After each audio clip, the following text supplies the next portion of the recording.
Hey everybody, I'm Todd Anderson. And I'm Ross Merriam. And you're watching the Versus series by StarCityGames.com.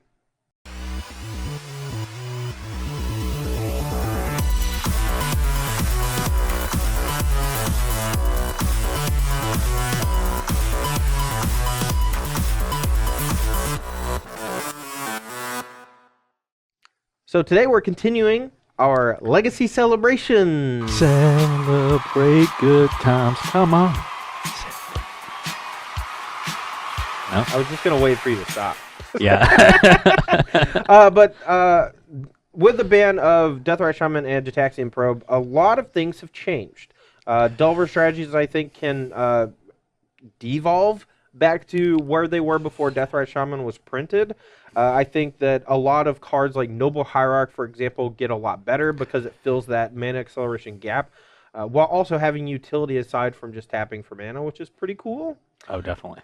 And those are the two things we are going to showcase today. I'm going to be playing Temur Delver, and this is not exactly like Temur Delver used to be. I'm playing a version that is pretty heavy on a newer card that doesn't have the best synergy with things like Tarmogoyf, but Hooting Mandrills Big Hoots is one of my favorite cards ever printed. I don't know why. It's just a giant monster for basically 1 or 2 mana, and it has trample, and Delve's a sweet mechanic. And I want to try it out in the Nimble Mongoose spot. I don't think you can really play either or. I think that JD Complarians made a really strong argument for Nimble Mongoose in her article last week. So if you are interested in Temur Delver and the dynamic between trying to play Nimble Mongoose and trying to play Hooting Mandrills, I suggest taking a read on that. But today we are going to be just trying out Hoots to see for ourselves. Yeah, the bigger creature will definitely be valuable in this matchup because I'm playing a green creature deck. Maverick, a deck that both of us have a lot of experience with back in 2012. And my list is not that different than a list I used to play back then. In the main deck, the only change is the addition of Ramanap Excavator as a singleton, really good with Wasteland and Horizon Canopy. And in the sideboard, there are a few other good tools, I think, especially in the slower, grindy matchups between Gideon Ally, Zendikar, and Tireless Tracker. But for the most part, this deck, I think, was very much suppressed by Deathrite Shaman because you're right, Noble Hierarch became virtually unplayable.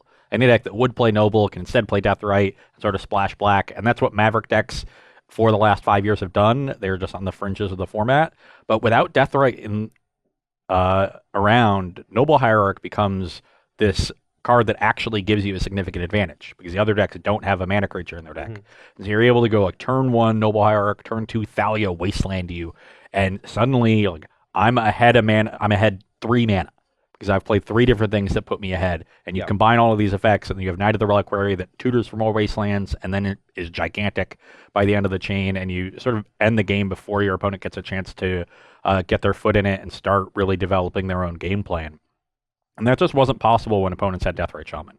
You played Noble, they played Deathrite, and you weren't able to really get ahead pressing your mana advantage because Deathrite mitigated that, and then as the game went along, their Deathrite Shaman was a lot better than your Noble Hierarch. Yeah, I mean, the Exalted obviously very powerful, and it still saw some play in decks like Infect or other decks that really valued the effect of Exalted, but there is no question that Deathrite Shaman is just a more versatile and more powerful card than Noble Hierarch in a vacuum because it gives you ways to interact with your opponent's graveyard as well as being able to chip away damage later in the game or gain life if you're under significant duress from your opponent's aggression. So I think that the similarities are very clear, but it being overshadowed for so long really upset me. Yeah. And I'm glad it's back. And for those that weren't around when Maverick was heavily played back in the day, you're going to see this deck play out, I think, pretty similarly to the Green-White Company deck that Todd Stevens has played a lot in Modern. I'm not going to go as long as that deck does because I don't have things like Courser, and in Legacy you do need to close the game quickly. But I am going to try to assemble this weird collection of creatures that make it really hard for the opponent to actually do anything. Mother of Runes protects and dominates combat. Knight of the Reliquary can find a whole host of different utility lands or just find a bunch of wastelands and take out all your mana. We got Thalia's to tax your mana, and the deck is just awesome. Yeah, I mean, it was the original, I guess, Death and Taxes deck. It actually was built around the same time as Death and Taxes really started to show up. But instead of relying on a bunch of small creatures and fringe interactions with Flicker Wisp triggers off of Vial and such, It instead just used the raw power of Knight of the Reliquary to punish your opponent by tutoring up Wastelands over and over again, and also utilizing the consistency of Green Sun Zenith. Yeah. And instead of getting that big mana boost off of Ether Vial, it decided to use Green Sun Zenith and Noble Hierarch as their mana accelerants. And you don't really need, 10 extra mana or however much Ether Vial gains you in Legacy when, you have all these really powerful creatures that you can just tutor up with a Green Sun Zenith. Yeah. So you're more focused on individually powerful cards than Death and Taxes was, because you're not forced to constrict your curve as much to make Vial work and have all these awkward 2-drops in your deck. And that the deck is really, when you mentioned Green Sun Zenith, that's the card that makes the deck tick. Mm-hmm. And that's the card that really made the deck coalesce. It just gives you so much consistency. You don't have to run a secondary mana accelerant. You just play the one Dryad Arbor. It's horrible to draw, I know. I've done it a lot over the years. Well, at least in Elves you usually play two. Yeah. So the first one still wasn't good. Yeah. But this time it's even worse because you only have the one. You can't really afford to fit two. You're not a natural order deck, although could be. Maybe. Wow, I think you just broke it. Yeah, natural order Maverick. I mean, you can basically do whatever you want now. It's a new format, new day, new dawn. I can do anything. Okay, All right. Well, that'll be next versus video. This matchup is historically one of my favorites. I played a lot from both sides of this matchup. One of my favorite matches I ever had was playing. I think it was on camera. There was like an open in Birmingham, Alabama, and I played against Brad in the last round, and we were really close to playing for top 8, and I think I ended up getting 9th. But it was a really sweet game where I assembled Maze of Ith, and then a big Knight of the Reliquary, and then I finally drew a Scavenging Ooze, and he just couldn't quite kill me, and I was at like 4 life or something. It was a super cool match, and I've. Having played it both sides, I like the intricacies, so I'm very excited to see what happens today. When you started that story, I 100% believed you were making it up. But then when you said you finished 9th, I was like, okay, now it's true. Because there's no way you would ever make up a story where you finished 9th. I'm pretty sure I actually beat Brad, and then I played there was one more round of Swiss, and I drew into 9th, which makes it even better. Yeah, that's definitely not a made-up story. No one would ever make up a story where that happens. All right, well, let's go ahead and get to the match and see who takes it down between Temur Delver and Green-White Maverick. All right, we're going to play the 7-11 game. So you goes first. 7, you lose. 11, you win. If you roll a 7 and the opponent rolls an 11, they get to go first all 5 games. And unlike the last... Ooh, here we go. Come on, 11. Okay. I'll be on the play. We are, this week at the very least, we are playing best of 5s as opposed to just normal best of 3 matches. We will be playing out all 5 games, though, just to give you a better understanding of how the matchup plays out. My hand on the play is very good. I'm going to keep it. Okay, there are certain hands that Todd can have here on the play that are really problematic for me, but I still have ways to draw out of it, and this hand is pretty good otherwise. All right, your turn. Okay, well, I'm happy not to see... a Delver? Yeah, exactly. I will play a Zenith for 0. Probably get it spell pierced. No, that's going to resolve, but I am just going to bolt the thing. Yep. Bolt the Dryad Arbor. Oh, it was the top card. One of the coolest things about Zenith is that it shuffles back in, so it actually keeps your deck at a reasonably high density of powerful spells. You effectively have 8 copies of Knight of the Reliquary, but as the game progresses, it just feels like more because you draw Knights and you draw Green Suns more regularly. Yeah. Also a very good card against Terminus. Yes. All right. I will untap and draw. That's interesting.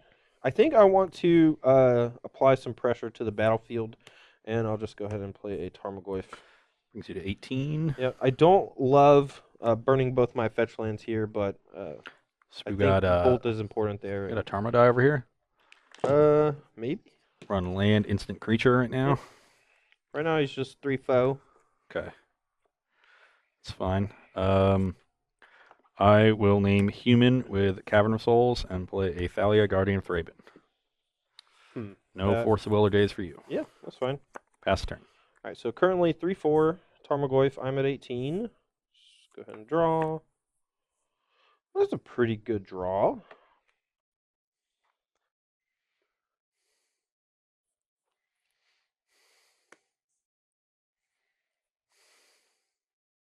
Yeah, I'm gonna hit your Savannah. I think I just want to keep him off of white for swords to plowshares. I could be wrong, but attack for 3. 17. So 17 to 18. Yep.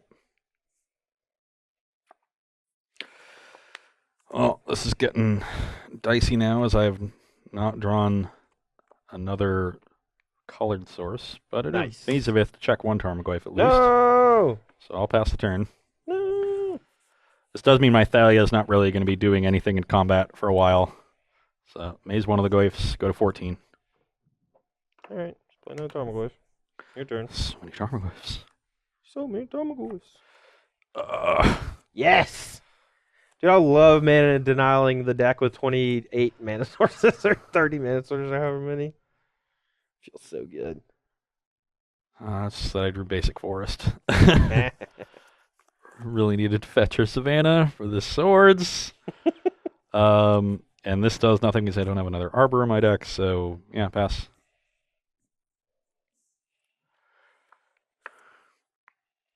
All right. I think I just want to hold this. I guess I should probably play the land just in case. Okay, maze 1 of them, take 6. You're at 8. Yep. Your turn.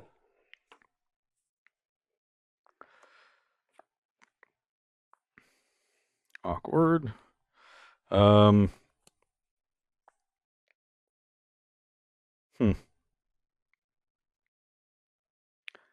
I will play a Cavern of Souls.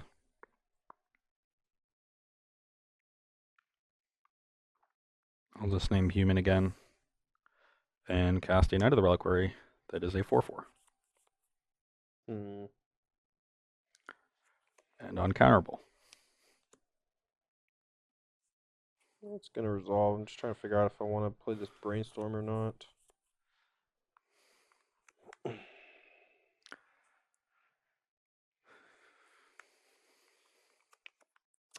Thalia makes for some weird brainstorms just because you need to use your mana at specific times. This gets really awkward if Todd just has a Ponder. Because there's no sorcery yet. So that'll make the ghosts 4/5s. I'll probably have to end up double blocking one of them. And I'll get to trade with either a Knight or a Thalia. If he has land, Ponder, Bolt, I'm probably just dead. I'm going to go 1/1. Oh, Jesus. That was unbelievable.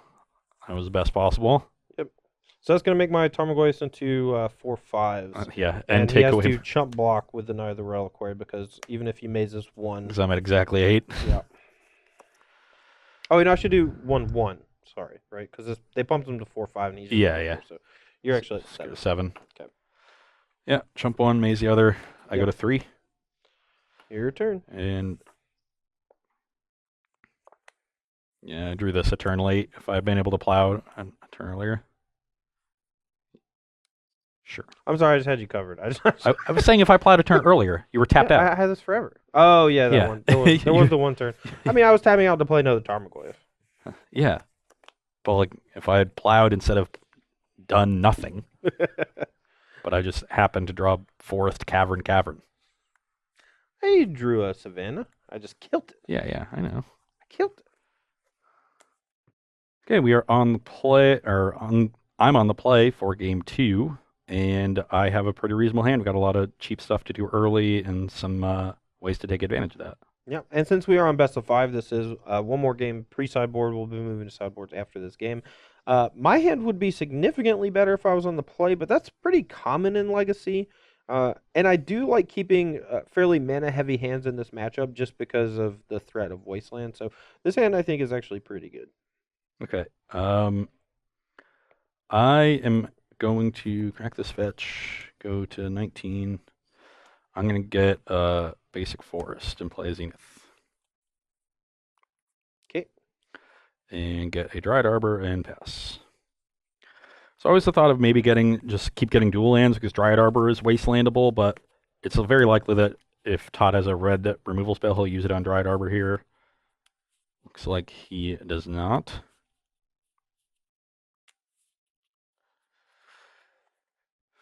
Whatever, sorry. Yeah. Habit. We try not to cut each other to save time, but old habits die hard. Yep, that they do. Okay, let's. I guess I drew a Savannah, which is a little awkward. Now I kind of wish I just had 2 Savannahs. And I will play a Scavenging Ooze Sure. and a Noble Hierarch. Also sure. Pass the turn. I'm gonna bolt the Scavenging Ooze. You're 19. Got the Fork Bolt too. Not yet.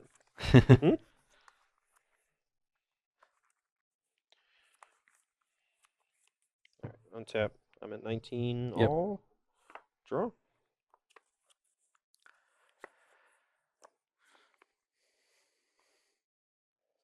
So now I've established a pretty significant mana advantage here with Noble and Arbor.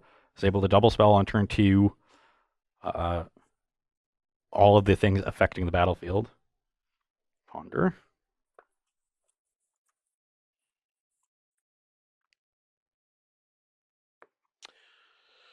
That's pretty interesting. Is it? Why don't you talk about it, Todd? I mean, it might change how the rest of the game plays out, so it's just kind of tough. I wish I had done something else. I actually don't know if I can keep this, even though it's not bad. I think I just want to find more removal interactive things. Like threats, mana denial is okay, but he has such a big mana advantage right now that I think trying to play that game is a losing proposition. And putting another land in the graveyard could be actively bad in case he plays Knight of the Reliquary. So,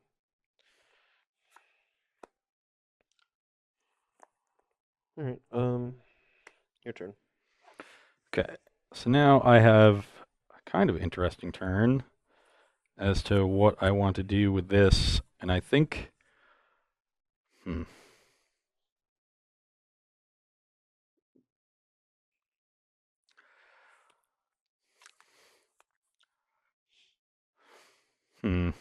Got 6 cards over there. Mm-hmm.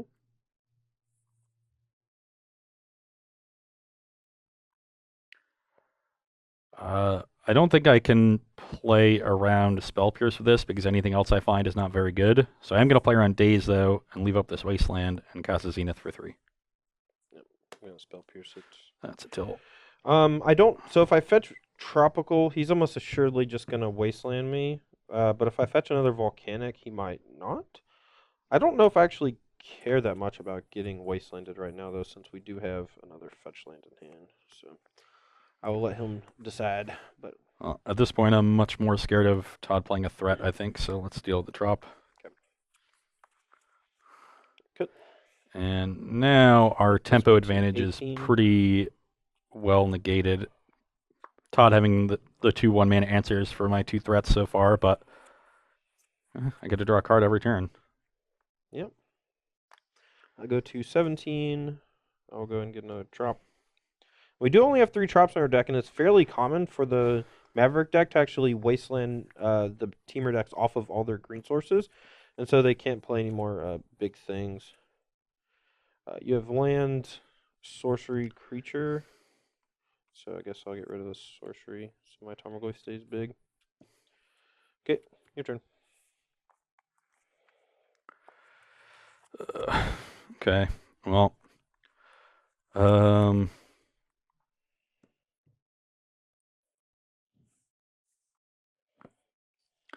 play Heath, plow the Shooting Mandals, see if Todd has force. Nope. Might not care if he has another threat. 21. Attack you for 2 with the Stride Arbor. Yep. 19. 19. And pass the turn. You have 1 card. I have 1 card.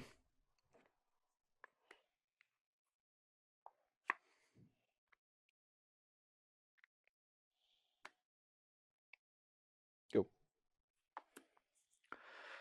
Okay. Well, now that Todd has Wasteland for Dried Arbor, if I go to attack for 2, I'm just going to attack with Noble. So there's not really a better use for Todd's Wasteland. Maybe he wants to keep the mana in play. Yeah, I'll just attack for 1. Okay. 18 to 19. And then I will cast a Thalia, Guardian of Thraben. I will spell snare it. Pass turn.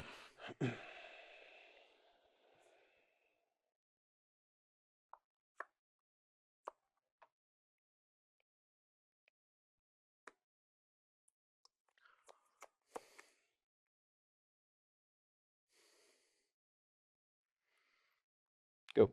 You got 4 cards over there. Yep. Attack for 1 again. 17. Play a plains and pass turn. Okay, now we don't have to try to worry about wastelanding him. That was what I was trying to keep up wasteland, but him drawing the basic plains just kind of changes everything. So I'm just gonna go ahead and tap out for this. Your turn. Good one. Hootie Mandrills and multiples is a little awkward on the spells. The first one, obviously, costing 1 was huge. It'll let us do 2 things or whatever, but...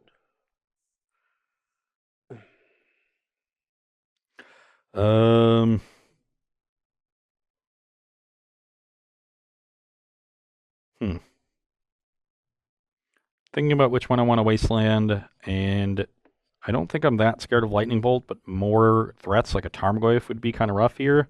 So yeah, I'll just deal with the drop again. I also already dealt with the drop, so pass turn.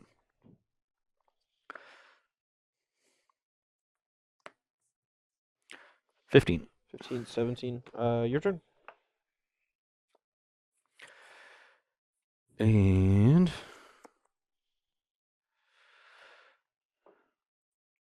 attack for 2. At this point, I think Todd's Wasteland is like valuable for him having extra mana if he wants to Tarmogoyf at some point. Yeah, I'm considering not wastelanding. My life total is not super relevant, and there could be a turn here pretty soon where I need to use the wasteland for mana and hold up another land. So yeah, I'll just take the 2. So 15 all. That's what I got. Okay, Cavern on Human Knight. Yeah. Okay, how big is he? Knight is currently a 5/5. All right, so we need to draw a Dismember. I do also have a Windsor Piece on the battlefield. Oh. Pass the turn. Okay, we're dead. Yeah, drew a lot of lands there in a row, but all it took was one good one to get me. Trigger. Okay.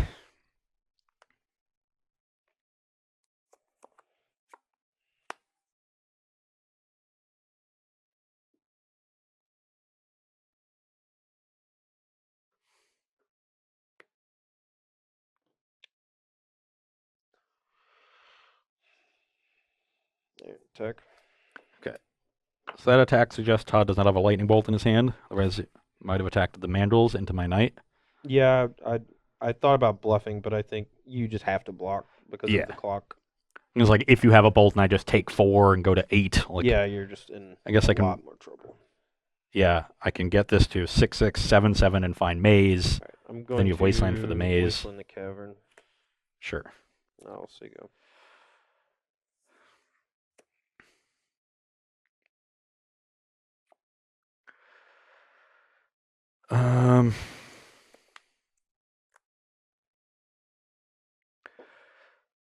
Okay, I'm just going to play slow here and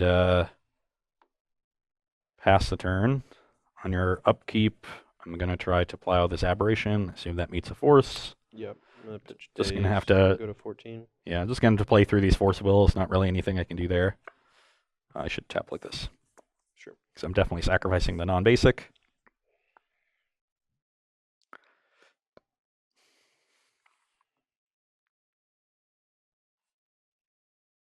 See if Todd finds another wasteland here.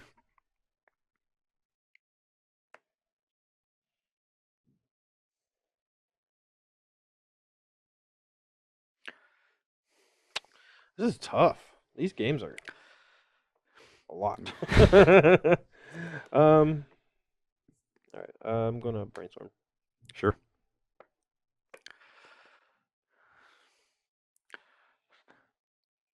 Should the game get tougher or easier? Easier. That's not a good sign for me. Yeah, I'm gonna find Maze of Ith and Maze the Aberration. Mhm. And at this point, I'm likely to. So 1, 2, 3, 4, 5. I'm at 12. This is a 7/7. I wanted to be able to attack into this board, which is 8 power. It'll be an 8/8 for Noble. So I'm going to end up cracking this Heath for sure. And while I said I was going to fetch the non-basic, if Todd finds a Wasteland, it's snapping off on Mazavith, so I think I can just find a Savannah here. Should I find Fetchland Savannah?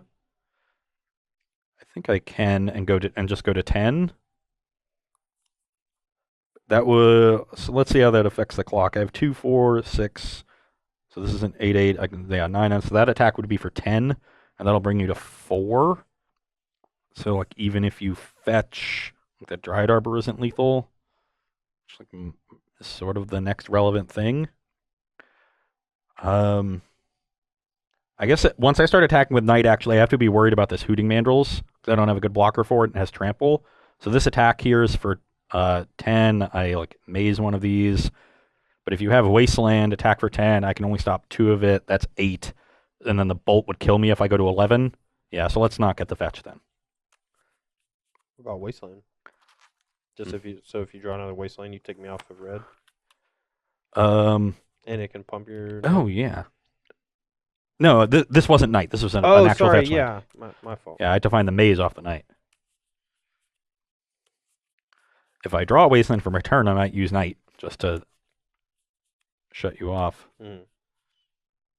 Yeah, there's a cool little trick with Mazavith where you get to untap your creature after it's dealt damage, which is messed up. So you could attack with Knight, deal damage, and then maze it after damage is dealt, still inside combat, to get an activation out of it. But it would. I assume you have another Forcible. No, I have Spell Snare. That's gonna be it. Yeah, this will lock it up. Yeah. So the GT is gonna kill this Delver, and like. Too much, man. That's too much, man. All right, so we're here for sideboarding, and from my side of things, I have quite a few cards on my sideboard that can come in this matchup. Submerge is very good here. It's more of me preparing for a influx of Infect. Now that the most interactive deck in the format and Grixis Delver is gone or extremely worse, I expect Infect to actually come back in a big way, and I think Submerge is a great card against them, but it also is good in this matchup, and this is another deck that could see some play moving forward. And Submerge has always been one of my favorite sideboard cards in Temur Delver in general. Just being a free spell is so huge. Oh yeah, this was definitely a very popular sideboard card in 2012, especially when Maverick was popular. I think my favorite thing was like they would always try to Submerge with a Knight activation on the stack, so it shuffles away. And whenever you knighted your last forest, and they went to Submerge in response, and you were just like, no. So those are definitely great in this matchup. A Braid has some splash damage of being able to kill Umezawa's Jite, but also knocking off some of his early annoyances like Thalia, Guardian Thraben, or just killing a mana-producing creature. It's pretty good on the play. It's going to be a little worse on the draw just because of how strong Thalia is. Having an answer to Jite that is like also relevant in a lot of other spots. Like sometimes you'd have to like bring in a Grudge just to answer Jite if you wanted to, or be pretty cold to the card. So I think a Braid is a really strong addition to this deck. I agree. I still have a Grudge too, but I don't think it's worth bringing in since you don't. Oh, definitely not. Mystic. What we're going to be bringing out, Spell Pierce, even though it can hit Green Sun Zenith most of the time, I don't think it's good enough. It's just a soft counter against a deck that has not that many targets for it, and it also has a ton of mana generation. Hooting Mandrills, 3. It's possible that I don't want 3 of them in my deck. I drew all 3 last game, and the third one was just uncastable. And if that ever happens, I don't know how good the card is at all, period. So the second and third one are significantly worse than the first one just because they're almost never going to cost 1 mana. Since we're not playing things like Thought Scour and such. And then since we expect games to go pretty long, I don't like Force Will that much. I've considered Life from the Loam, and I may even board out another Force Will here for another Life from the Loam, which I'm going to do right now. Okay. On my side, the Path to Exile is definitely the first card that comes in. Normally, and historically in this matchup, I would bring in the one Bajuka Bog, and if Todd's list still had Nibble Mongoose, I certainly would be doing that here. But because he's on a Hooting Mandrills list, it's a lot harder to like bog them off of Hooting Mandrills. You're not exactly sure when they're going to be able to cast it or when they want to cast it. So I'm not going to bring that in here. Instead, I'm bringing in the Ghost Quarter. I put this in my sideboard for matchups that have Pithing Needle and the Dark Depths combo, so that they can't Pithing Needle, Wasteland, and blank Knight of the Reliquary. Here's just going to. That's really smart. That's really smart, Ross. I think that's a very good idea. Normally, when Todd says that to me, he's being sarcastic, so I was taken aback. Am I that mean? Everyone always says I'm so mean. It's okay. But the Ghost Quarter here is just going to function as an additional land, which I like in this matchup because they're really trying to pressure your mana. They got stifled for fetch lands, their own wastelands. Your mana is generally more important than theirs, but you do want your wastelands to, towards the end of the game, usually take them off of red mana so they can't burn you out, but if they're out of threats, you can take them off green mana, and something like that. So the Ghost Quarter should be good here. Also gets a lot better when you have Remnant Excavator in the deck. Yeah, I mean, in general, Ghost Quarter, in this particular matchup, I think it should just come in no matter what, because not only is mana hugely important in this matchup on both sides, it's just effectively a fifth Wasteland, because I don't have a basic land, so it's just a good card, and cards like Path to Exile, Ghost Quarter are significantly better in Legacy than they are in Modern, even though they see less play. The effect that they have in certain matchups is so much more devastating because so few people play basic lands. Yeah. And then Sylvan Library and Gaddock Teeg are certainly the two worst cards in the deck. Library is okay because the games go long, but you can almost never afford to pay for life, and if you can, you're winning by a lot.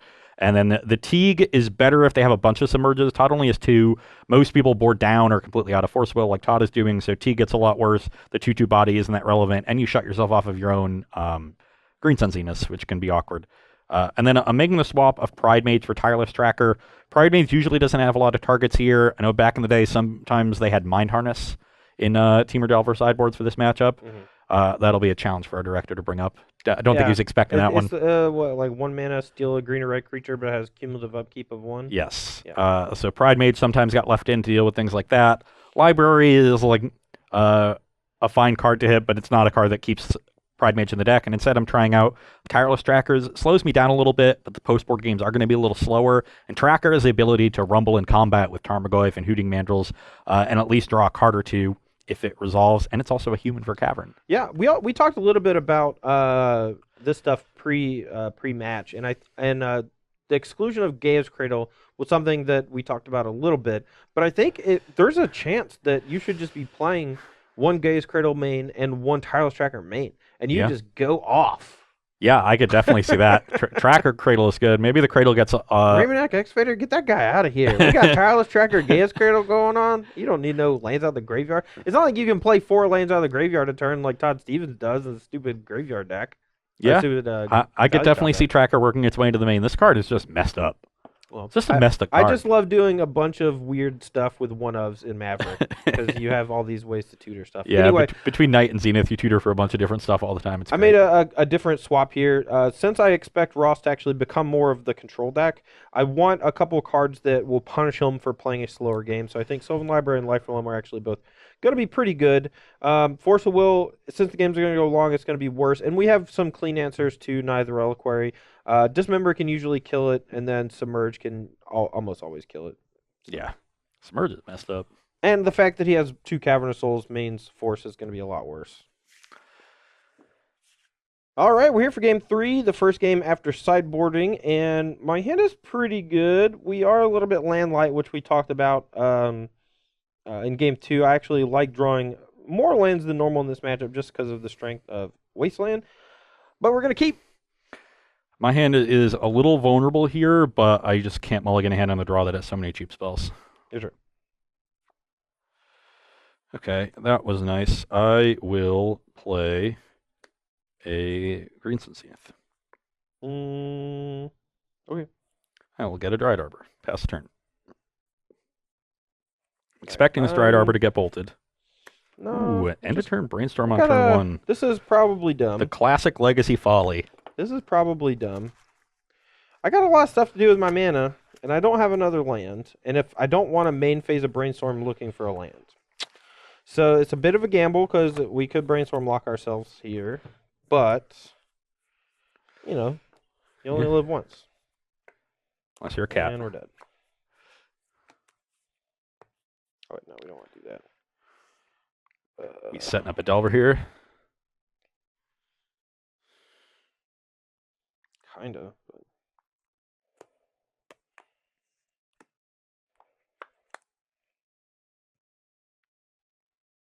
Go.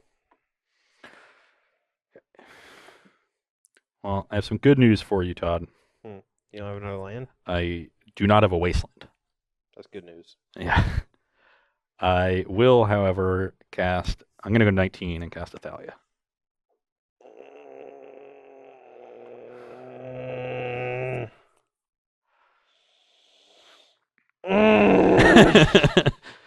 Hold up. Athalia resolves. Yeah. Okay. I'm just dead. I'm gonna play a noble. I think that might be bad because like Todd can daze it, but I really, sure. I really want the additional mana. Go. That's bad. That's And super bad. now I'm gonna take the opportunity to Swords this Delver. Brings you to 20. Yep. I'm gonna go to 18, playing Ooze, and attack you for 3. You're at 17. Okay. Pass. Do we hit a land? No. Go. Discard. Okay. Just didn't play fetch land. Just had Stifle rolled up. It's gonna destroy you with. I will play a Tireless Tracker. Yeah, man. I will Cavern on Human and get a clue. Yeah, man. I will attack you for 4. 13. And we'll pass the turn. All right. I quit. God, my hand was so good if you just led with a fetch line on 1 or 2. I was just gonna like Stifle, kill your Dryad Arbor, play Delver, flip it. If I hit a land, just man. I had a Fork Bolt too. All right, I'm on the play here for game number 4 after a very quick game number 3. Definitely gonna keep this one. I think this hand's pretty good. I'm also keeping, and it'll be the first appearance of this card, so that's going to be exciting. All right, turn 1 Ponder. You're 19. I've not played many turn 1 Delvers. That's true. It is definitely the scariest play from my side. It's a lot easier to contain the ground creatures with your green-white deck. Reliquary. Yeah. Yeah. And Scavenging Ooze. I want 2 of those. Go. Okay. I will put Todd to the test very quickly with Mother of Runes. Usually this card needs to get killed on sight, or the game quickly gets out of hand. When we draw a Dismember, that's nice. Yeah, that's. You're at 15. Go. That means no red removal over there. Yep. Okay, let's follow that one up with a Thalia, Guardian of Thraben. Spell Snare. Yeah, I mean this. Smell Snare. Smells fair. Snare at 14. 14. Oh yeah, sorry. 14.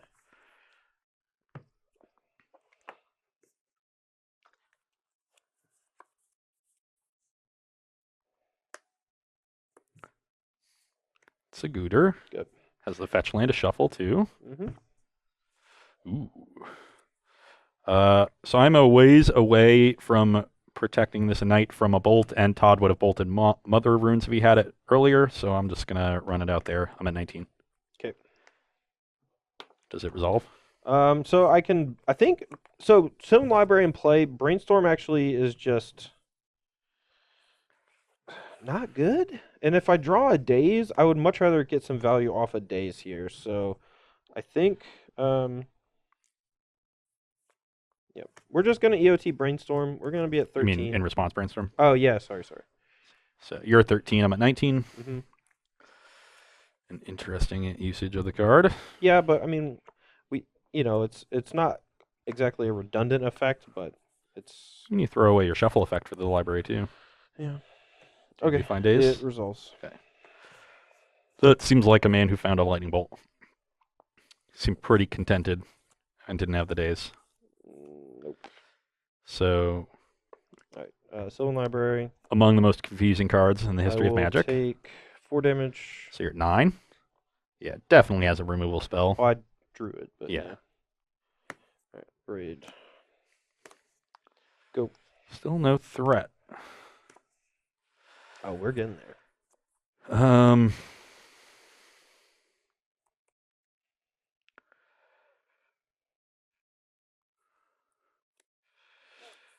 Okay. Go to 18, Tireless Tracker. Go. Play Mazavith to get a clue. Sure. Pass the turn. I almost forgot Mazavith would get me a clue. I just don't think of this card as a Yeah, land. it's partial land. All right, Yeah. so I'm at 9. I'll upkeep trigger Sylvan.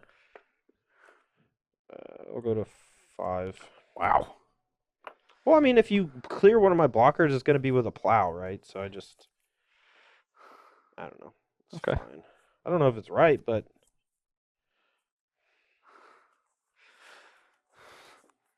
Just gonna green some Zenith for Scrib Ranger and beat you in the face. yeah, that would be bad.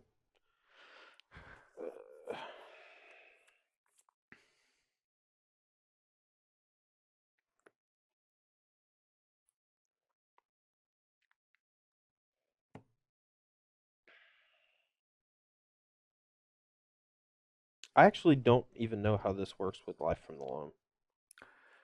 I think poorly, but I don't know. I know if you do all 3 dredge spells, they just go to your hand.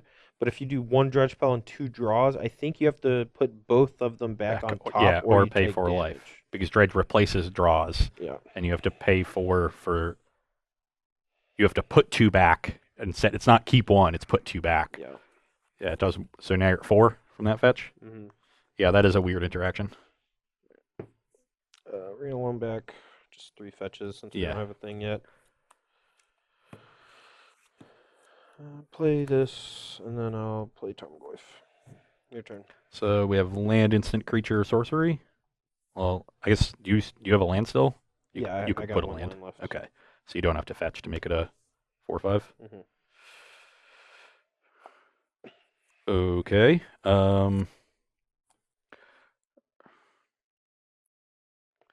Let's get another clue. Sure. And it's kind of an interesting set of turns. I wouldn't. I'm a little wary of Todd having another bolt. No, you would have bolted on your turn.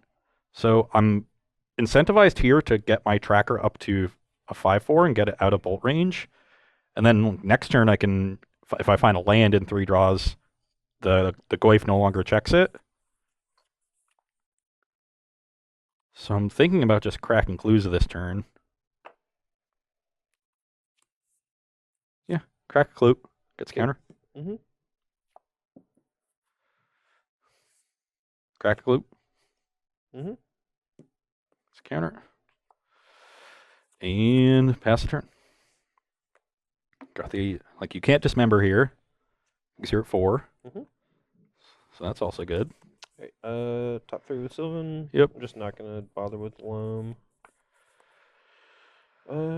Guess. I've got the maze to check the Goyf already.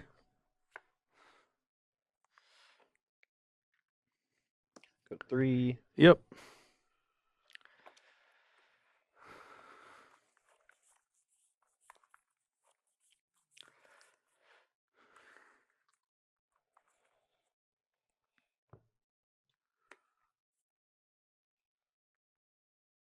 Brainstorm.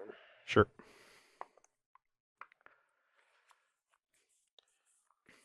I've drawn so many extra cards.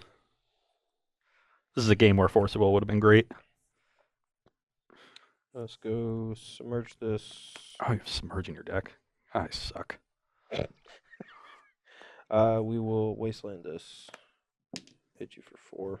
14. 14 to 3. I think I fetched. Yes, 3. you're 3. And then I will pay 2 mana for a Hoodoo Mandrills.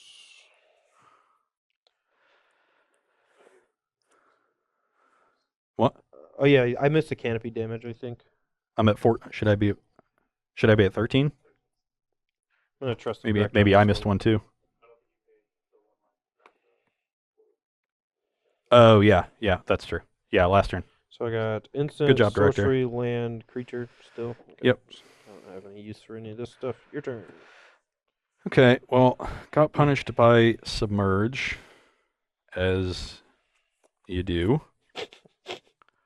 And now I think I'm on the play this Wasteland. I'm going to go to 12 and Zenith for 3. So I'm holding a wasteland, so if Todd has a bolt, I can waste my own canopy in response, or waste one of Todd's lands. It'll be a 4/4 or 5/5.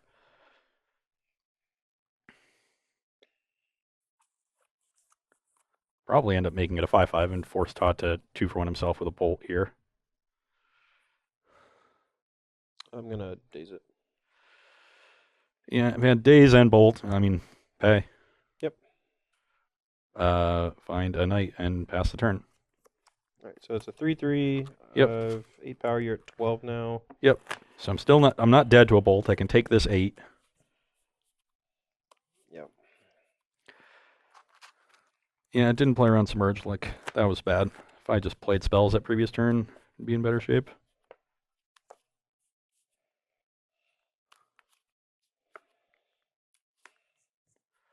I will go to 4. Your turn.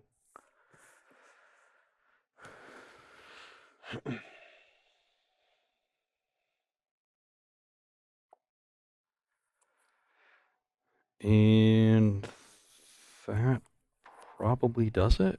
I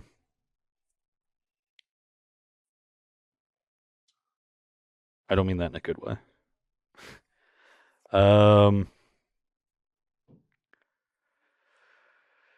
So what can I do?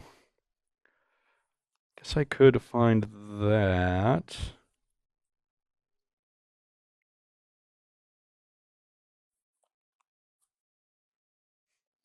And then I would. That loses to a bolt. You haven't played a bolt yet?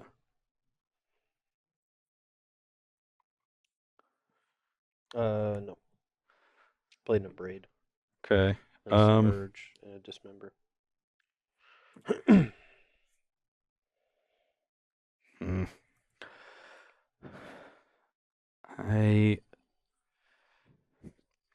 So I'm thinking of things to do with Scrub Ranger. I have this Zenith. Scrub Ranger will let me attack with the knight, force a chump with this untapped Tarmogoyf, and then leave me with 2 blockers here.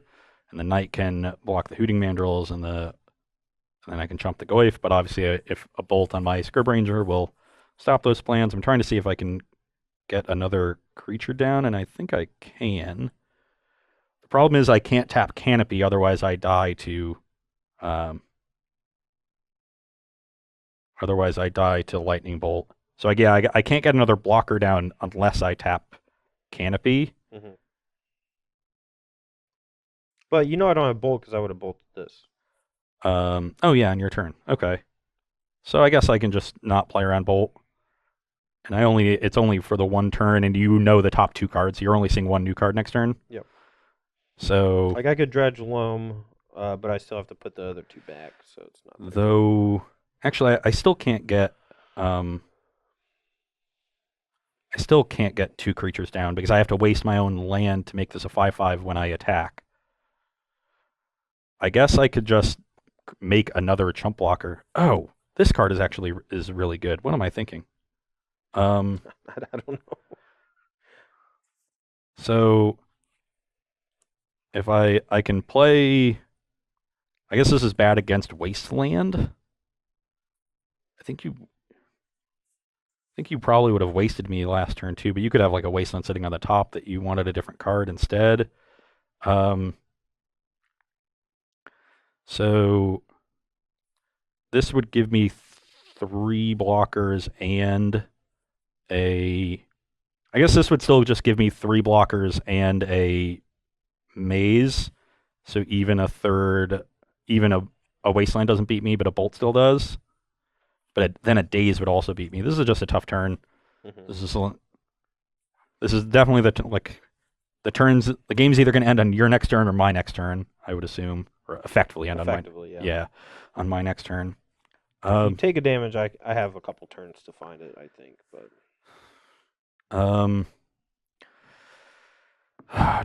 can I beat a Daze? Well, you probably also know I don't have daze because I dazed this and didn't double daze it, and then I drew and played this. Yeah. You're at 3. I guess I could also just Zenith for the Dryad Arbor. And that also keeps me at 4. It gives me 3 blockers, maze, but you would have 3 attackers. I'd have 3 blockers, maze, and be at 4. Yeah, but I have to chump. Yeah, that's kind of like, I think I just want to make sure the game goes longer. Yeah. So, I'm gonna play Ramnab Excavator. Okay. I'm gonna play Maze of Ith. Okay. I'm going to Green Sun for 0. Okay. I'm gonna find Dryad Arbor, and I will pass the turn.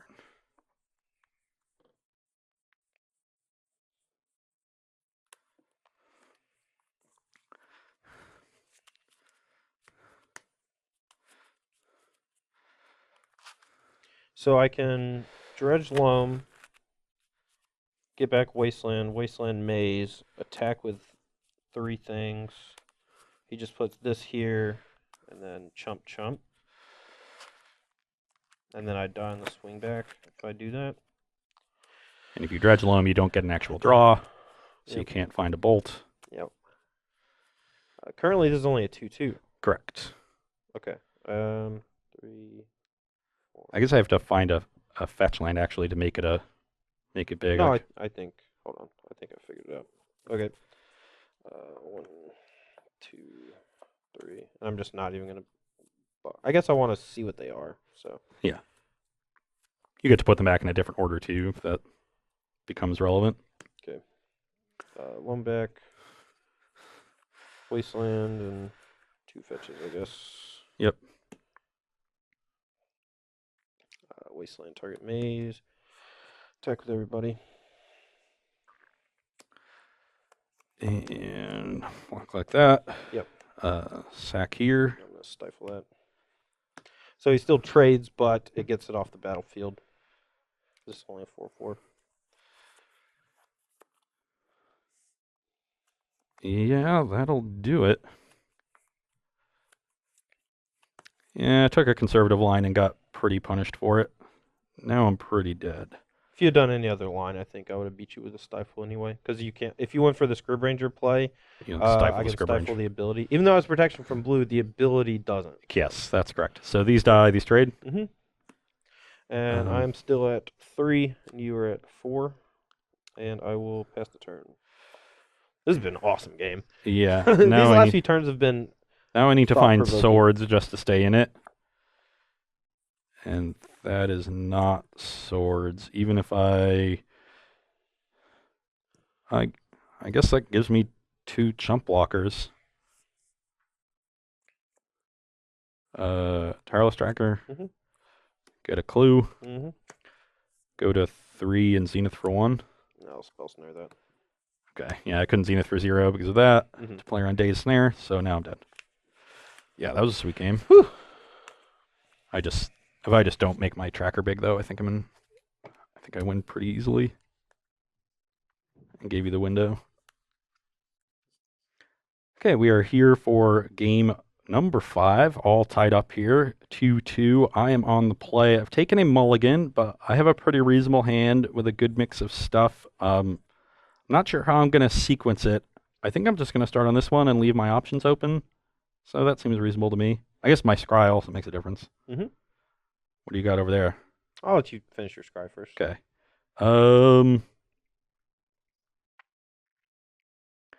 This is a good card in this matchup, but it's not a card that I usually want to see very early,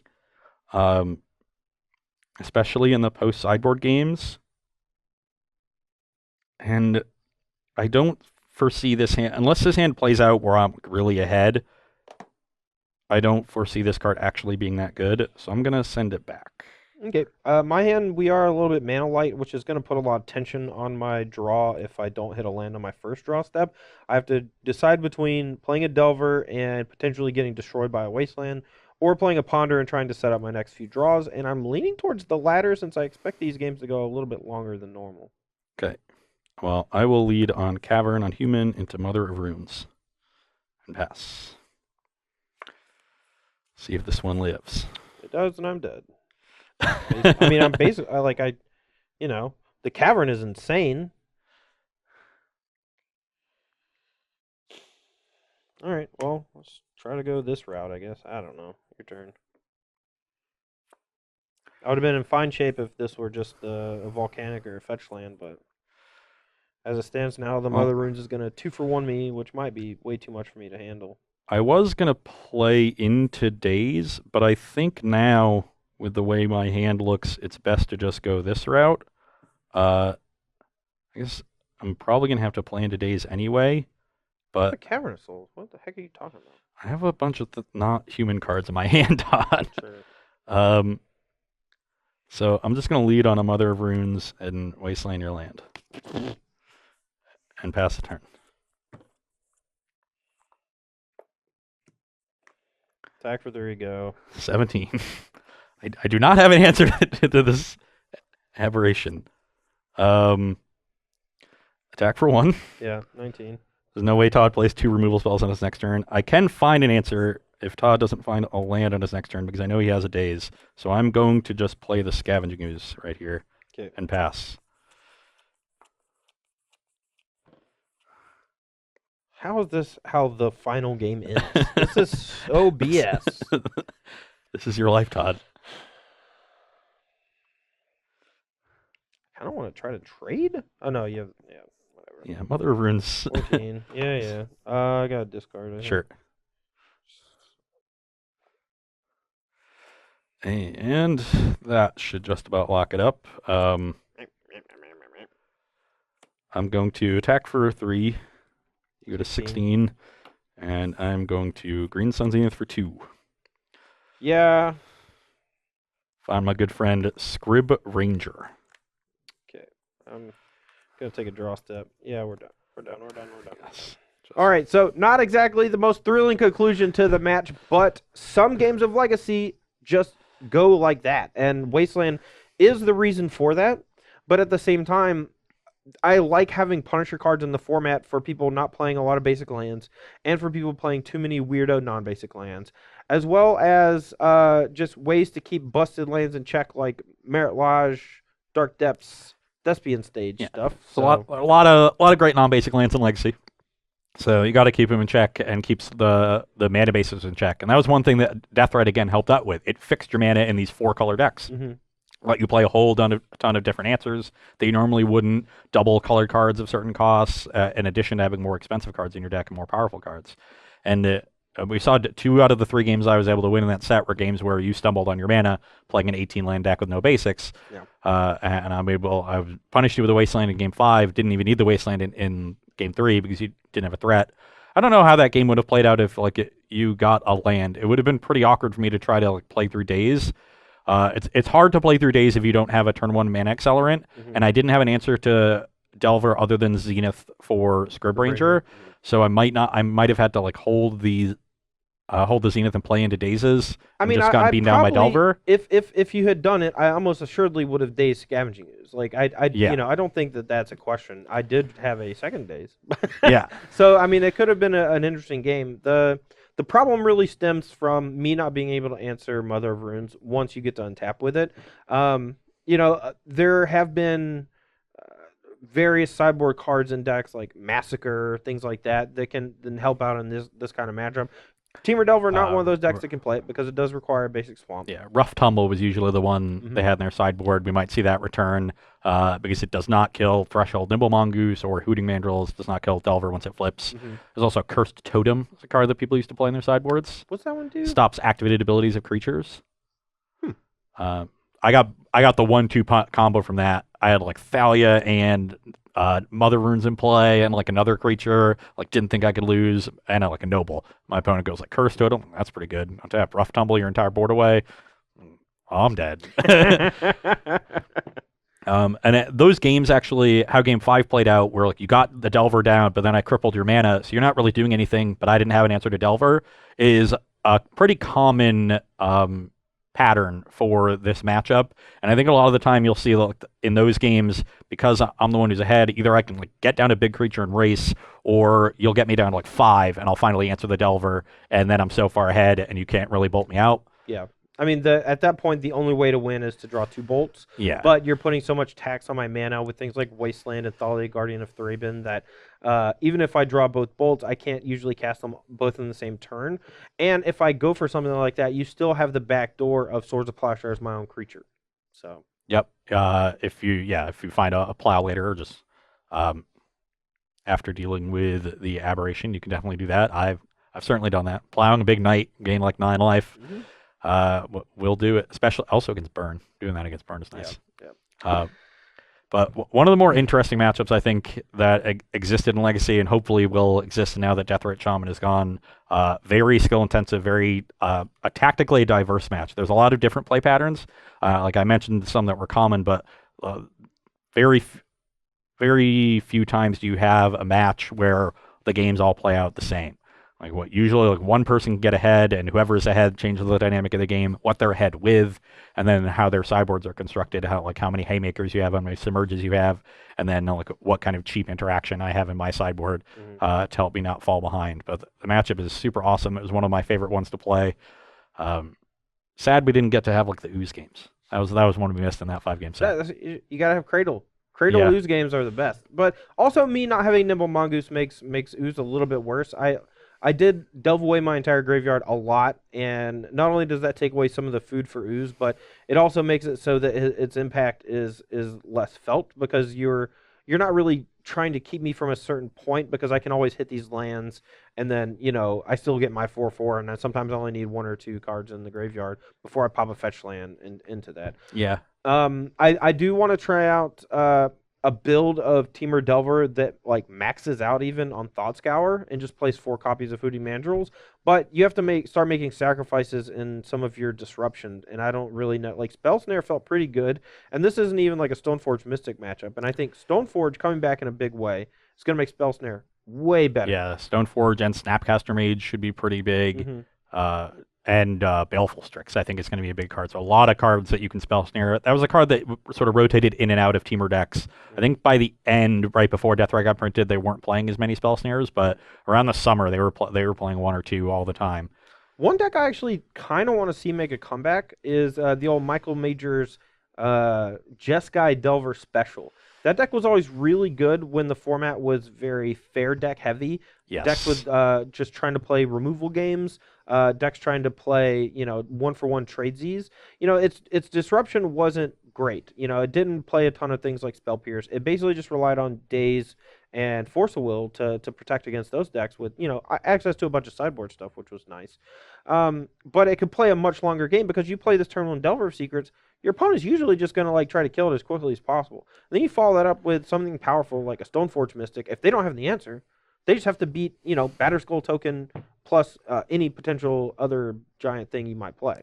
Yeah, I had the same thought that Jeskai Delver might be well positioned for this metagame. Oh, and answer. The key with that deck was understanding that it was really just a Jeskai Stoneforge deck, and it played Delver of Secrets because it really needed to clock the combo decks, and it wasn't as good against the combo decks as other Delver because it played more removal, but as you said, it was much better in the fair matchup. So if people go to Temur Delver, if they go to Esper Stoneblade, I think Jeskai could be a very good choice for the early portion of this field. Yeah, playing a lot of removal is particularly important if the format just becomes all these creature-based decks as opposed to these super spell-heavy decks, and having access to that much removal is actually more than fine. But the Jeskai colors give you access to a ton of sideboard options, so you can board out a lot of that removal in various combo-based matchups where your removal might be dead. But Storm takes a hit without Probe. You might see a lot more Infect, a creature-based combo deck. I think Sneak and Show is going to be one that we have to be wary of. But yeah, Reanimator, Sneak and Show, Infect. Yeah, but that's a creature combo deck, so your cheap removal is going to be really good in that matchup. Right. So yeah, I think Jeskai Delver is another good option. Maybe it ends up being better than Temur. Who knows? I just want to play Maverick. Dude, I just want to play Legacy. Yeah. Let's get some more Legacy opens up in this piece. Anyway, that's going to be all for me and Ross Merriam today, but we have more Legacy this week. Make sure to tune back in Friday, where we're going to be bringing you another sweet Legacy matchup, circa 2013 or so. I forgot exactly what the decks were, but I remember they were about 2012. We got Reanimator on your side and Esper Stoneblade on my side. Oh yeah, as a spoiler. Okay, that's like a Gristlebrand got printed in June of 2012 when Avacyn restored along with Terminus, and there was like a 3-week period where people were playing a ton of Gristlebrands. And there was the GP in Atlanta. I was one of them. So yeah, June of this is a June 2012 match. Yep.